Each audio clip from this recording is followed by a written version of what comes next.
Good morning, doctor. Welcome back. Good morning, Venkatesh. Good to be back. Awesome. Awesome. As usual, we'll just set up the topic and then hand over to you. Yeah. Right.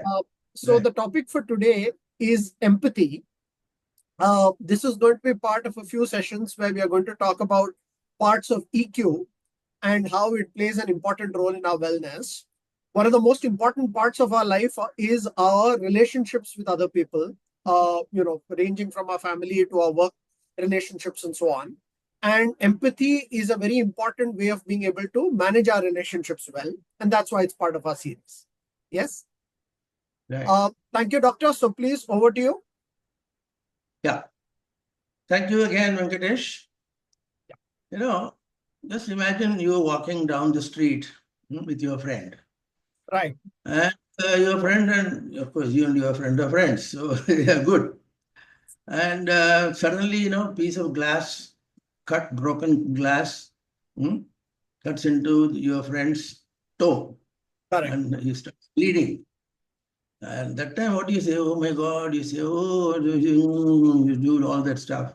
And then you say, okay, let me try and do something about this cutting. Now I have to bandage the foot and so forth. Now, there are two elements to this reaction. Right. The first element is, what we call as sympathy. Now, you'll see that the word sympathy and empathy are often used interchangeably, even by the best professors of English. So don't worry if you don't get empathy right and sympathy right, because the difference is very subtle. Right. Most of the common parlance wording is sympathy. I sympathize with you, But empathy is mild. We'll see that now presently. And once you understand the difference between empathy and sympathy, it will help your own personality to grow. Remember that. It's not what is your friend getting a stomach ache or your friend getting a toe cut with his glass or something. Ultimately, it is going to reflect on your personality and how you leverage this personality element and become a better person. So you are going to become a better person. You are going to help your friend, yes, but you are playing a big role in empathizing and sympathizing with him. Now let us take a closer look at this. Empathy is, yeah, you want to say something, Manko? No, please go ahead. Please go ahead. Very interesting. Please go ahead. Yeah. So empathy is, in this slide, you'll see a red letter versus white letter versus black background, you see. And the top one says empathy is, and empathy is seeing with the eyes of another. You'll say, well, it doesn't make much sense. How can I see with somebody else's eyes? But as you go along, you see there is immense weightage and meaning behind this. So empathy is seeing with the eyes of another. And then you are listening, you have to listen to the other with the ears of the other. And then finally comes the feeling with the heart of another. This is the tough part. But it's possible because eventually there is an element of self-development, self-interest, and so forth. So in empathy, you are seeing with the eyes of another, you are listening with the ears of another, and you are now feeling with the heart of another. Excuse me. So this is what we are going to see in closer magnification, maybe. Yeah, you want to say anything? No, fantastic. And I think we are going to set up this discussion as we go. But this is about gaining a perspective of how the other person is looking at everything, right? And that is, we are going to just discuss why that's such an important skill and such an important trait to develop. It's not so much about standing aside from the person, but being able to understand what that person is feeling. Yeah, a person is going through. Yeah, please. Now, the word empathy or sympathy derives from a Greek root which carries pathy. It's not like the Tirupati we talk about. It is like allopathy, homeopathy, and so forth. Then doctors jokingly say Tirupati. But all this pathy comes from a Greek root. In Greek language, there are three elements that they make a sort of a triangle out of. And the three are circular. It goes round and round. It doesn't have any beginning, any end. It goes on. So what is that? Let us see. Now you can start anywhere. You can start with the ethos, logos, whatever. And here what happens is, the first thing is ethos, maybe it is more convenient. Ethos is something is The ethics and sort of the credibility of underlying ethics or values. Yeah, emotion. Yeah. yeah, The underlying emotion is ethos. Underlying logic is logos. right, And underlying emotional sympathy, empathy is pathos. Now, right, this is round and round, so don't worry about which comes first and which comes later. right, But this comes in order to improve the quality of thinking and quality of interaction. correct, Greeks are very, very conscious about the way they think. The right, great thinkers, the previous millennia were Greek. correct, So they called it a rhetorical triangle. right, If you have one element, the other element will follow, and vice versa. right. So, yeah, any comment, Venko? Now, this is a very good backdrop before we actually get into empathy. That, like you said, there are these three components of how we think or how we interact or how we sort of reason about things. One is, there is this whole set of things which we call our ethics, right? Our values, and Right, which is about, you should be good, you should be honest, you should, take care of your responsibilities. This is all part of a bunch of values which comes under ethos or ethics. There is the right, rational part, right? I need to eat, I need to earn money, I need to do things which help me in doing that, and that's the rational part. And finally, we are right, social animals and we do this with others. And we can't do this right, without managing our emotions with respect to others and working with them. And this, right, therefore, all put together helps us do our job, is a very good backdrop to empathy. Thank you very much. Yeah. Should I right, move to the right. next Thank you. slide? Yes, yes. Yeah. Now we are focusing on the element of pathos. Right. Greek, it's either pathos element in a Greek drama or a Roman drama. Right. And all dramas are supposed to end in a sad note. That's why they used to call it pathos. Pathos. You Yeah. know, but Suffused with pathos, emotion. yeah, emotion. Correct. Pathos is Correct. emotion. Next slide, please. Standard expression when we talk about empathy, sympathy, whatever, not Empathy. telepathy. Yeah. Yeah. So people say, if you want to be sympathetic, if you want to be empathetic, you should walk in somebody else's shoes. Right. This also makes crazy sense. Why should I go hunting for a pair of shoes where somebody else is not wearing it, and so forth? This is metaphorical, it is symbolic, metaphorical thing. And this will keep coming again and again. If you know how to walk in someone else's shoes, Right. you'll also know how to look through someone else's eyes, how to listen through someone else's ears, and so forth. And Right. finally, to experience the heart or the God in you, which is Right. in philosophy. Right. Listening with the heart, that is in our Advaita philosophy, it is the same. The Right. speaker and the listener, the same, and so Correct. forth. Correct. Yeah. So walking in somebody else's shoes is a characteristic expression resorted to by many thinkers and many philosophers. Correct. Next slide. Yes. First you walk, then you Yes, I wanted you to also mention that it's not enough to just walk in someone else's shoes, but then you have to take some action related to it. And I guess that Right. sets up the distinction between sympathy and empathy. Yeah. Yes. Right. So another elaboration of the word sympathy, empathy, it is again the art of stepping Empathy. Yeah. I think this is imaginatively. all empathy. Yeah. Sorry. Go ahead. Imaginative. You have to imagine that fellow's shoes on your leg, on your feet, or Right. something.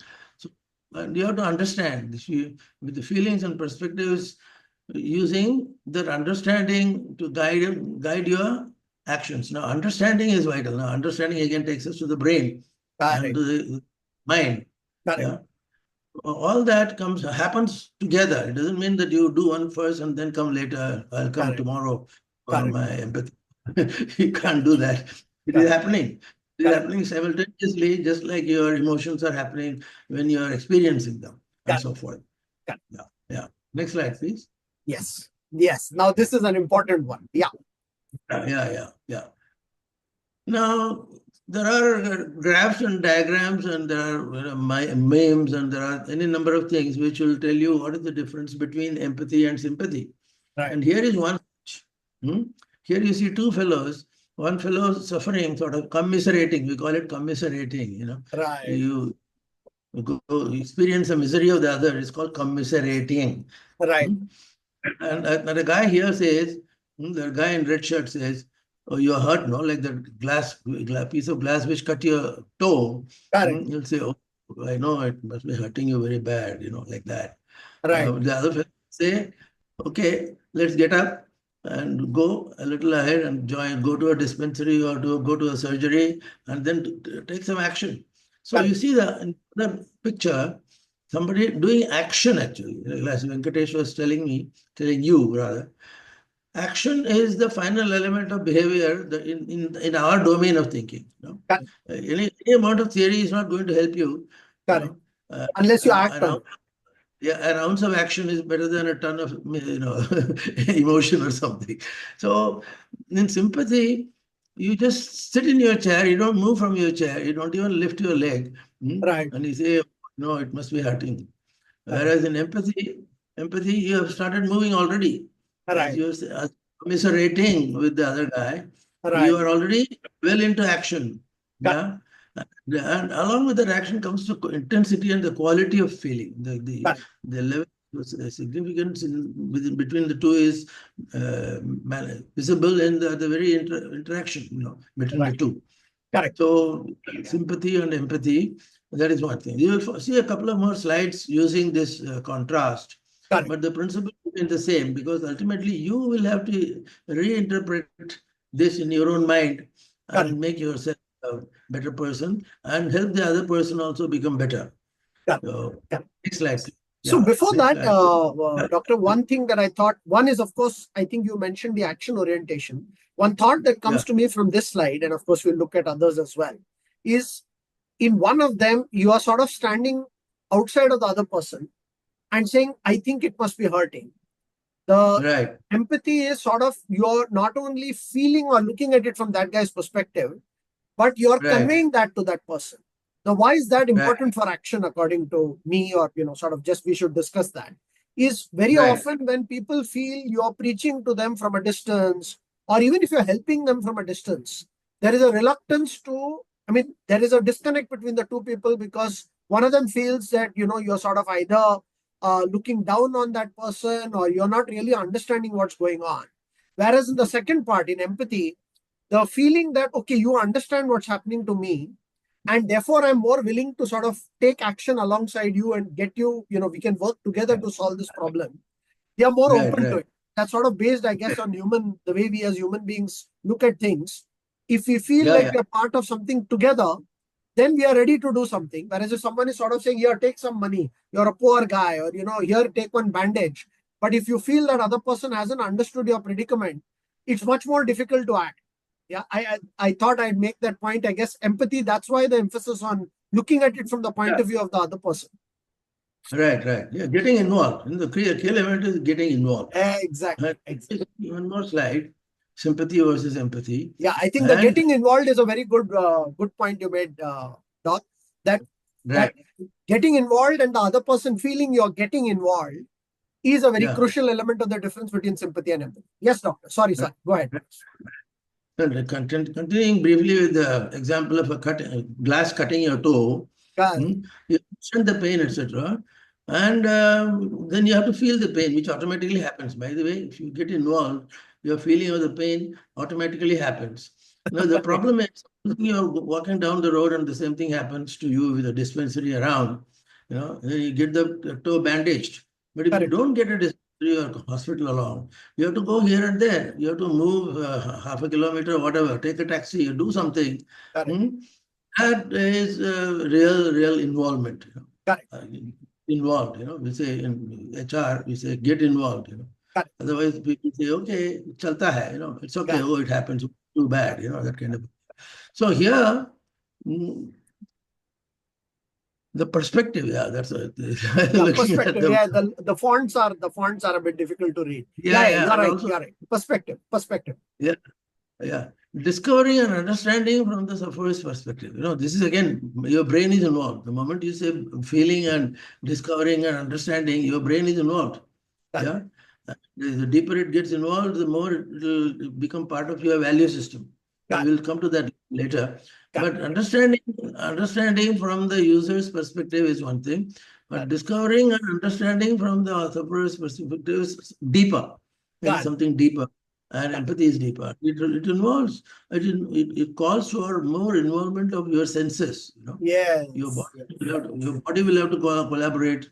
You have to walk down the road to find a dispensary, etc., etc. So motor action, the action part Venkatesh was mentioning, happens automatically if you do the first two elements. Yeah. Give us a warning about the time, Venkatesh, because I think we are fine. We are fine. I'll tell you when there is an issue with it. Yeah, fine. Thank you. Yeah, next slide, please. Now here is one more. More of the same point. I feel. Empathy, I feel. Empathy is feeling. Feel. And that is the most difficult thing to achieve in today's highly competitive, mechanical e-world. You don't really feel anything. You are just punching the keyboard. And there is no feeling. Whereas if you have to talk, your body, mind, and soul will have to get into the act. Whereas if it is just punching the buttons, then you are far, far away from the type of human being that we would like you to be. So in empathy, you have to feel. And in sympathy, it's more rational. You are saying, I know how you feel, versus in empathy, you are saying, I feel what you're feeling. Right? It's a subtle difference, but it's a very important difference. Right. And that difference shows, particularly to the sufferer, it's not just theory, it shows on the face. As you are bandaging your friend's toe, as you are bandaging it, it shows. It shows in some sort of manner. And that is the motive, that is a value-based emotion. You don't even, here also there is no compulsion for you to get emotionally involved, but you do. If your value system is good, it happens. So feeling how you feel and so forth. Yeah. Next slide, please. Yeah. Now there is a word. Before you move there, Doc, I thought a good point maybe to make here is, there are 2 or 3 different points were made across these slides before we move to compassion. I guess we are sort of saying 3 things. You have to get used to looking at it from the other person's perspective. Point number 1. Point number 2, you need to feel what the other person is feeling. And the other person has to also feel that. That feeling as opposed to just thinking is a very important difference. And finally, it is only out of that action will come. So I was just connecting them in my mind, and why we emphasize, feeling and action. What is the connection? I think, as we talk more about EQ, etc., the truth is that as human beings, our emotions are more powerful than the rationale, right? So our logic always lags our emotions. And it is that emotional connect is what sort of creates the fuel to get things done, right? Or to help each other. So both the other person trusting us and us doing something for him comes more powerfully out of feeling. At a pure rational level, it doesn't work at the same level. And EQ is also a lot about being ready to feel those emotions and be a little vulnerable, is maybe one thought that comes why we are sort of emphasizing this feeling, what the other person is feeling. Right. Which brings us, I guess, to compassion. Yeah. This is, again, relevant to many of the marketing strategies of many hospitals and many healthcare institutions. They say the experience. They say not just healing, the healing experience. Yes. That used to be, and even now, big hospitals look very intimidating, But then if you in the human element, and if you add the emotive qualities, and even spiritual qualities as you go along, then you are a more holistic, wholesome person, and your hospital or a doctor or a nurse or somebody becomes that much more human and giving you the experience of healing. That is very important, because this is something that we can take a separate lesson altogether. The corporate hospital feeling experience of the thing is vanishing. And we'll see about it later another time. No, very important. Yeah. Sorry. Go ahead. Complete, please. No. Yeah, no, it's fine. You go ahead. No, a very important point you made, Doctor. And I think good you started with the healthcare example. But actually now more and more, and we should discuss this in a session or two later, people are Right. talking about outside of things like healthcare. In healthcare, one automatically realizes that compassion is necessary or empathy is necessary because it can be a very Right. intimidating experience. But now, increasingly in other unconnected areas, people are finding that good product managers, good salespeople, good marketing folks, in fact, any good manager of any sort needs to have empathy. So, for example, you design a product without an understanding of how it seems to the other person. You may think you have made the best product in the world, but if the experience is intimidating or it is not good from the user's point of view, so more and more people are talking about that empathy is a requirement outside of our personal lives. It's important in our professional lives, right? That you Right. need to be able to see things from others' perspectives, otherwise you can't do a good job. So True. absolutely, doctor, we should pick that topic in some more detail as we go. Yes. Yes, Yes. yes. Coming to compassion. Yeah. So all this is rolled into compassion, which is the experience of, for example, in a family, husband and wife are working, and then the wife gets a fever, and the Right. husband says, ho, ho, ho, and all that, and goes out. Then That you is feel that sympathy. That's not empathy. what kind of a man is he? His wife is suffering and he is just away, you know, etc. And so all that, the composite, algebraic sum of all the feelings and emotions will lead to what we call as compassion. And compassion is in your blood, you can't manufacture it. And it is genetically and otherwise inclined or oriented towards that. And a compassionate person is a better person because he doesn't mind sacrificing something of your own and adding to the experience of being together and loving and so forth. Yeah. So again, the question of how is a loving relationship interpreted today, that is another big topic by itself. Got So it. this topics will keep coming. But Yes. compassion is something that you and I will have to experience and go through in a day-to-day manner. Yeah. So can you go to the next slide? Yes. Yeah. Now, emotional intelligence is what is needed, and this is a theme that is hammered in the minds of management graduates and all the corporate executives. Emotional intelligence. Deep Right. down, the person be not a good person at all, but even if he feigns emotional intelligence, he is taken to be better. And what does it really mean? Hmm? Daniel Goleman's definition of emotional intelligence, there are any number of interpretations of emotional intelligence, and Got it it. is also culture related. Now, what is emotional intelligence for you may not necessarily be the same for the guy next door. Got it. So, exactly is that. Now, we are looking at social skills. Social skills are the skills that you use not with your hammer and tongs, but with your mind and compassion and your loving care for the other person. Got So it. here you have a series of elements that are operating. And again, these elements are not mutually exclusive or anything. They are not serial. They happen together. All these things happen Got it. together. Got For example, social skills. hmm, You have first of all you have to become self-aware. Now that it. itself is a big thing. The self-awareness will take us to philosophy, but I don't mind that. Some people mind it. So that self-awareness will eventually lead to empathy, which will, as Venkatesh said, empathy by itself is empty unless you motivate yourself to do something. Yeah. Yeah, that motivation comes with self-regulation, and then you reach out to other people, and then you become a better person, like the Karma Yoga of Bhagavad Gita and so forth. Yes. So all these things are Yeah. algebraic sum of Beautifully explained, doctor. Beautifully. The connection between them, I thought, came out yeah. really well. Yes. They are all interconnected. They feed into each other. Yeah. Yeah. In behavioral psychology, you will see that it is all interconnected. Yeah. Yeah. And, whether it is Deepak Chopra or whether it is Bhagavan or whatever, you know. So all these things have to happen. You can't say today I will talk about self-regulation and next week I'll come back to self-awareness. It doesn't happen that way. Although management training programs talk about it as though they are not connected, but they are highly, highly integrated with your very self.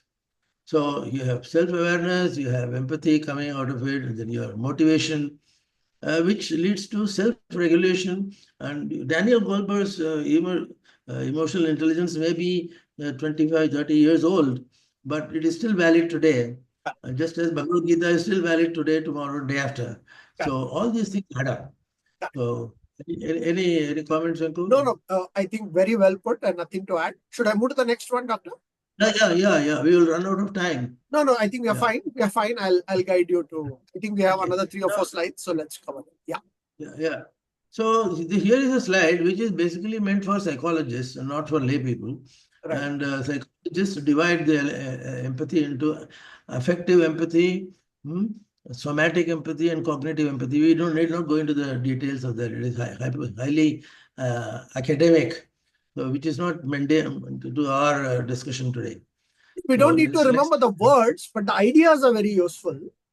yeah. Yeah. Go ahead.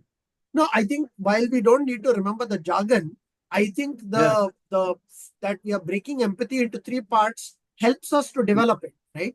That one is right, to feel. Actually, it starts with uh, somatic and cognitive, right? You need to understand, then you need to feel. Only then can you respond, right? So one can sort of right. start from the bottom. You need to have the cognitive empathy to understand, the somatic empathy to sort of feel, and then you can affective, as in you can respond. It's good to think Right. of all three, right? Even if you're not feeling, sometimes you can start to understand, then you can, that will develop some feeling, and that will, like we said, motivate you to respond. Is a good way to use this slide. Right. Thank you. Yeah. Now, there is something called emotional honesty. Honesty can be, or you can say financial honesty, some such coined words can be Right. rolled here and there. But when you are feeling an emotion, you should also be honest. Yeah. If you are calculative, as they say, matlabi in Hindi, Correct. if you're doing something for somebody, and then you're all the time thinking about your return on your investment of time and Right. effort and energy. So that is not really an honest situation. Right. And if you do this, again, nishkama karma comes in here. Again, the Correct. eternal Bhagavad Gita comes again.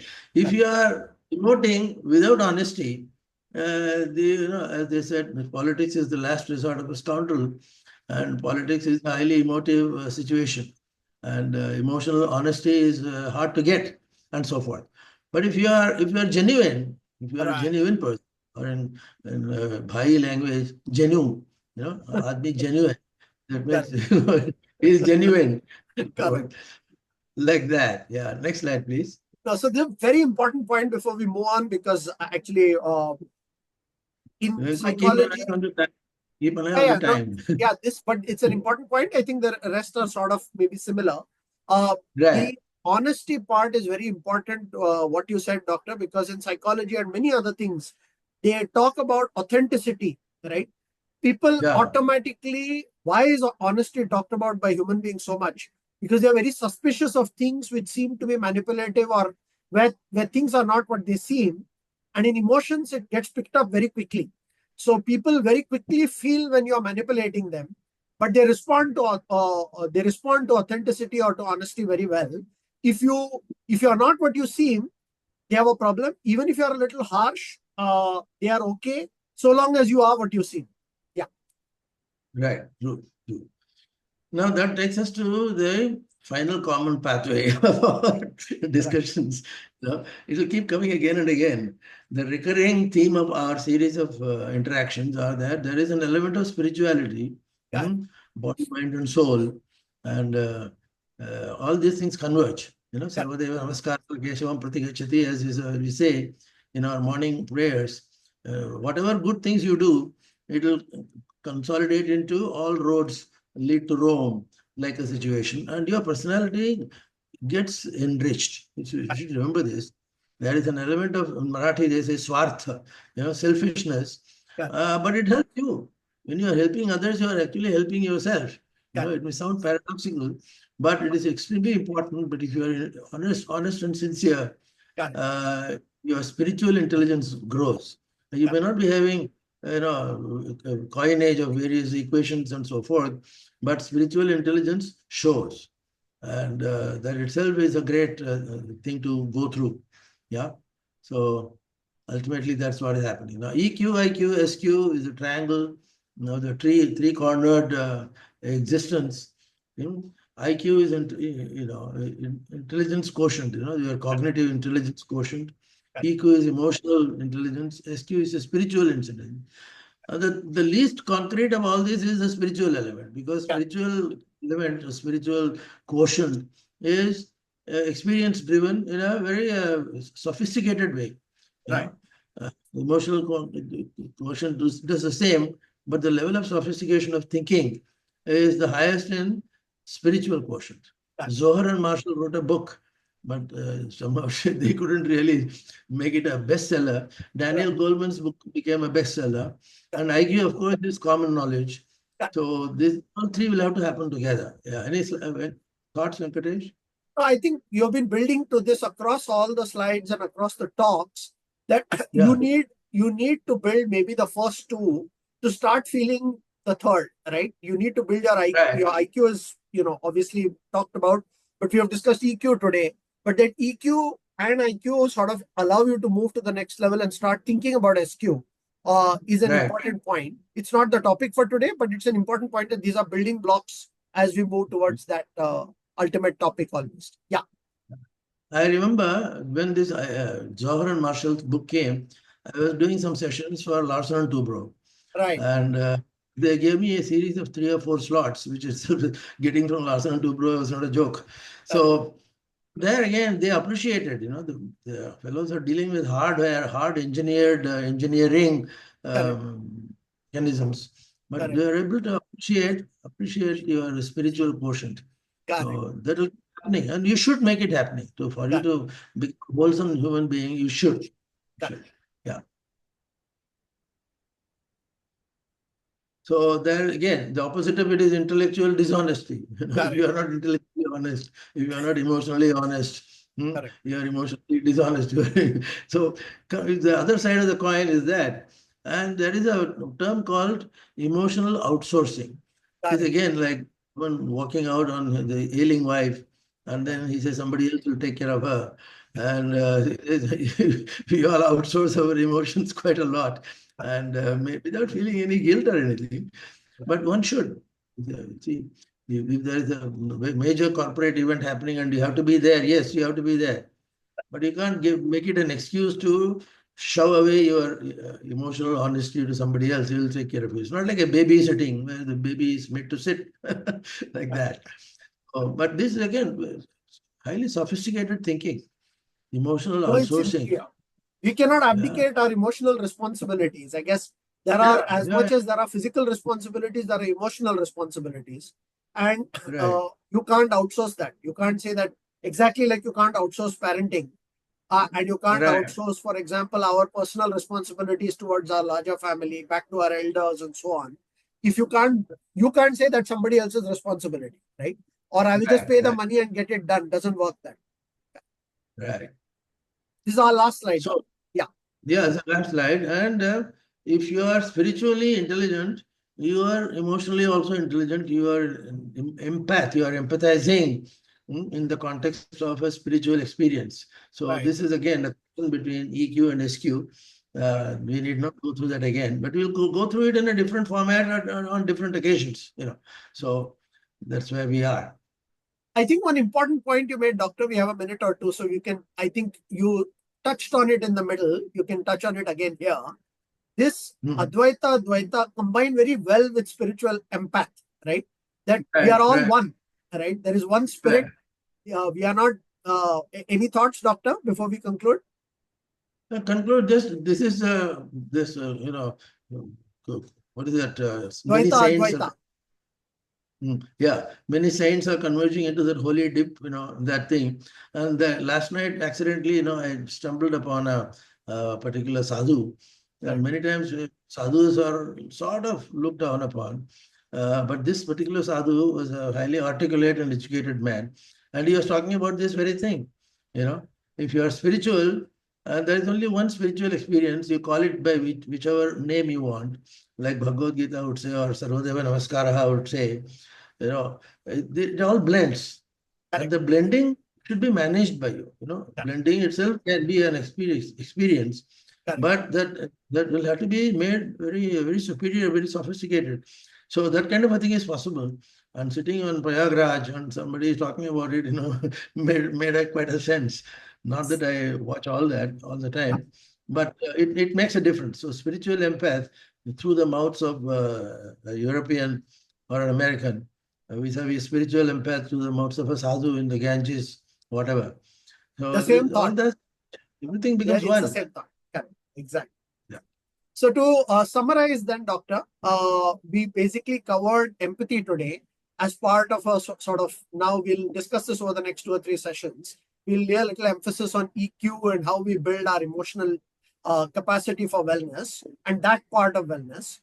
It's crucial Right. because relationships at home, at work, even just more broadly with society is very important to our larger well-being. Our mental well-being comes from this. And at its root, one of the first things that we need to do, there are the elements to EQ, but one of the important ones is the ability to understand things from the perspective of the others, feel what they're feeling, understand, feel, and then respond. And that then creates the ability to work in our relationships in a constructive way, take action, as we always talk about. And we will use this as we move into other topics as well. Yes, Doctor? Yeah. Yeah. Thank you. Thank you so much, Doctor. Look forward to seeing you Thank next you, time. Venkatesh. Thank you, Venkatesh. We'll see you next time. Thank you. Bye.